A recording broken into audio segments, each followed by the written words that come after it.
নমস্কার, কেমন আছেন সকলে?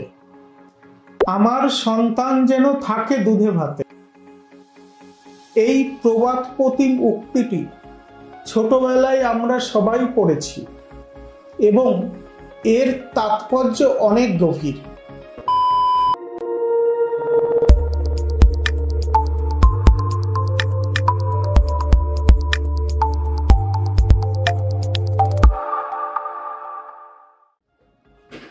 একজন সচেতন অভিভাবক অভিভাবিকা হিসাবে আমরা সবসময় চেষ্টা করি আমাদের পরবর্তী প্রজন্ম তারা যেন আমরা যে লাইফ লিড করছি তার থেকে বেটার কিছু করতে পারে।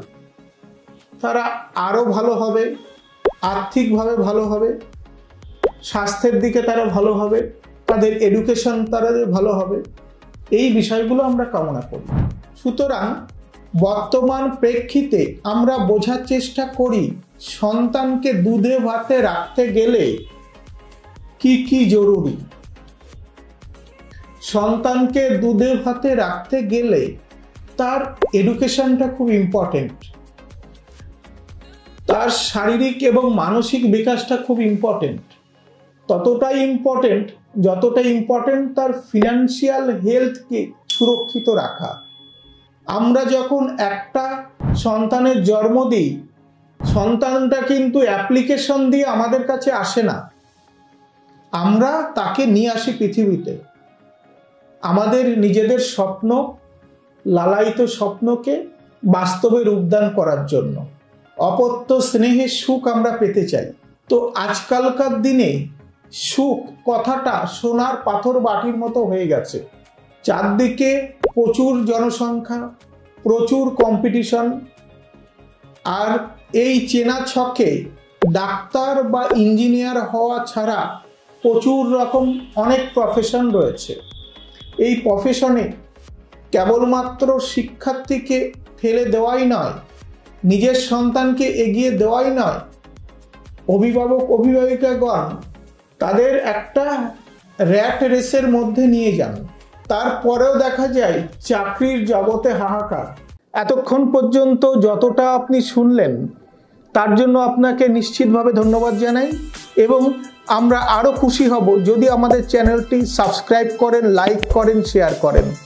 কেননা আপনার একটা লাইক, একটা শেয়ার, একটা সাবস্ক্রাইব আমাদেরকে আরও অনেক কিছু করার মোটিভেশন আনবে। সরকারি চাকুরি আজকালকার দিনে সোনার পাথর বাটি। সুতরাং সন্তানকে এমনভাবে তৈরি করতে হবে সে যেন সব রকম প্রতিকূল পরিস্থিতির সাথে মানিয়ে চলতে পারে, শারীরিক মানসিকভাবে। একইভাবে তার আর্থিক বিষয়টা সুরক্ষিত করার জন্য তার জন্ম হওয়ার সাথে সাথেই প্ল্যানিং করতে হবে কি করে তার আর্থিক সুরক্ষা আমরা ভালো করতে পারি। আসুন সেটা করতে গেলে কি আমরা করব দেখব। ধরে নিচ্ছি প্রত্যেক মাসে এমন একটা বিনিয়োগ আমরা করব, যার পর আমরা ধরে নিচ্ছি প্রত্যেক মাসে একটা নির্দিষ্ট পরিমাণ বিনিয়োগ করব, যেটা আপনার সন্তান সে যখন ম্যাচিওর হয়ে যাবে তখন সেটা কাজে লাগবে। আমরা অ্যাজিউম করছি সন্তান যখন জন্ম নিল তার সাথে সাথেই এমন একটা কাজ আমরা শুরু করলাম যার ফলে তার বড় হয়ে ওঠার সাথে সাথে একটা ছোট করে ইনভেস্টমেন্ট শুরু করা, যেটাও বাড়তে থাকবে, আপনার সন্তানও বড় হতে থাকবে এবং এই উভয় সম্মেলনে একটা বড় রকম ফান্ড ক্রিয়েট হবে। আমি ধরে নিলাম আপনার যা ইনকাম তার 10% আপনি সেই ক্ষেত্রে বিনিয়োগ করবেন। ধরা যাক আপনার ইনকাম 50,000 টাকা, তার 10% 5,000 টাকা।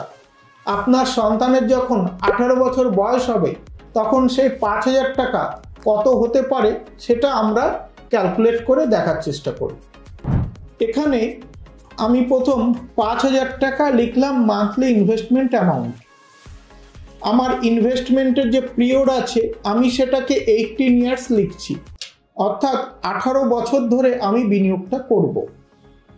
এক্ষেত্রে আমি 16% রিটার্ন এক্সপেক্ট করছি যে এই বিনিয়োগের ফলে 16% করে আমার রিটার্নটা হবে। এবার এর উপর ভিত্তি করে আমি যদি ক্যালকুলেশন করি তাহলে আমি দেখতে পাবো সন্তানের যখন 18 বছর বয়স হবে তখন এই যে ছোট প্রচেষ্টা আমি গ্রহণ করেছি সেটা এককালীন 62,60,000 টাকা তৈরি করছে, যার মধ্যে আমার বিনিয়োগ 10,80,000 টাকা এবং গেইন হয়েছে 51,80,000 টাকা। তাহলে এখান থেকে ম্যাচুরিটি ভ্যালু যে টাকাটা আসছে সেই টাকাটা তার এককালীন এডুকেশন বলুন বা অন্যান্য পারপাস খরচের ক্ষেত্রে সহায়ক হবে। এটা ছোট্ট একটা এক্সাম্পল। এবার 18 বছর সময়টা নেহাত কম নয়। আজকে যখন আপনি শুরু করছেন তখন আপনার স্যালারি ছিল 50,000, তার 10% মানে 5,000 টাকা আপনি আলাদা করে রাখছেন সন্তানের ভবিষ্যতের জন্য। 1 বছর পর আপনার যখন স্যালারিটা বাড়বে সেই অনুযায়ী এখানেও আপনি ইনক্রিজ করতে পারেন, সুতরাং সেটাকেও আপনাকে কনসিডার করতে হবে। অর্থাৎ আমরা কেবলমাত্র একটা স্ট্যাটিক অ্যামাউন্টের উপরই ভরসা করব না, সময়ের প্রেক্ষিতে সন্তানও যেমন বড় হবে তেমনি আমার ইনভেস্টমেন্টটাও বছর বছর ইনক্রিজ হবে। আপনার সন্তান বড় হওয়ার সাথে সাথে আপনার বিনিয়োগটাও কিন্তু বাড়তে হবে। আজ আপনি যে টাকাটা স্যালারি পাচ্ছেন পরের বছর স্যালারি কিন্তু বাড়বে। আমরা ধরে নিলাম 5,000 টাকা দিয়ে আমরা শুরু করেছি এবং 18 বছর ধরে প্রত্যেক বছর আমরা 500 টাকা করে ইনক্রিজ করব। অর্থাৎ শুরু করেছিলেন 5,000 টাকা দিয়ে, সেটা প্রথম বছর চললো, পরের বছর এই অ্যামাউন্টটা হয়ে যাবে 5,500, 5,500 দিয়ে 12 মাস চলবে, তারপরের বছর 6,500 করে প্রত্যেক মাসে চলবে। এইভাবে যদি প্রসেস করা হয় তাহলে কেমনভাবে সেটা বৃদ্ধি পায় সেটা দেখে নিই। এখানে দেখুন আমরা মান্থলি ইনভেস্টমেন্ট যখন শুরু করেছিলাম সেটা 5,000 টাকা রেখেছিলাম, ডিউরেশন আমরা বলছি 18 বছর, আমরা এক্সপেক্টেড রিটার্ন আমরা একটু এখানে 16% কনসিডার করব, 16% কনসিডার করেছি। অ্যানুয়াল ইনক্রিমেন্ট আমরা 500 টাকা কনসিডার করেছি। তাহলে এই যে টাকার পরিমাণ আসছে 72,15,000 টাকা। অর্থাৎ আপনার সন্তানের যখন 18 বছর বয়স হবে তখন কিন্তু এই টাকাটা একটা বড় রিটার্ন জেনারেট করবে। আর আমরা এখানে 16% এক্সপেক্টেড রিটার্ন ক্যালকুলেট করছি। আমি আরেকটা ভাবে বলছি যে আমরা এটাকেই যদি 20 বছর কনসিডার করি এবং আমাদের এক্সপেক্টেড রিটার্ন সেটা যদি 18% হয় তাহলে কি হচ্ছে আসুন দেখি। আমরা এখানে ডিউরেশনটা 20 বছর ধরছি, অর্থাৎ 20 বছরের মেয়াদ আমরা এখানে করছি, আর এক্সপেক্টেড রিটার্ন আমরা এখানে 18% ধরছি। তো এর উপর ভিত্তি করে দেখে নিন আপনার 1,47,00,000 টাকা আপনার ক্যাপিটাল তৈরি হবে। আপনার বিনিয়োগ ছিল 23,40,000 টাকা। আপনার সন্তানের বড় হওয়ার সাথে সাথে এই গ্রাফে দেখে নিন আপনার বিনিয়োগও বড় হয়েছে, আপনার রিটার্নও বড় হয়েছে। সুতরাং তার যখন 20 বছর বয়স তখন 1.5 কোটি টাকার ক্যাপিটাল আপনি তার জন্য তৈরি করে রাখছেন।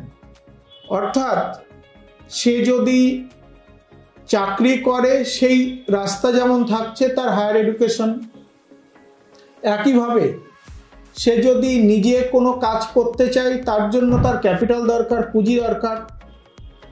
সবাই যদি মনে করে চাকরি করব তাহলে সেটা কখনোই সম্ভব নয়, তাকে বিজনেস করার অপরচুনিটি দেওয়া দরকার।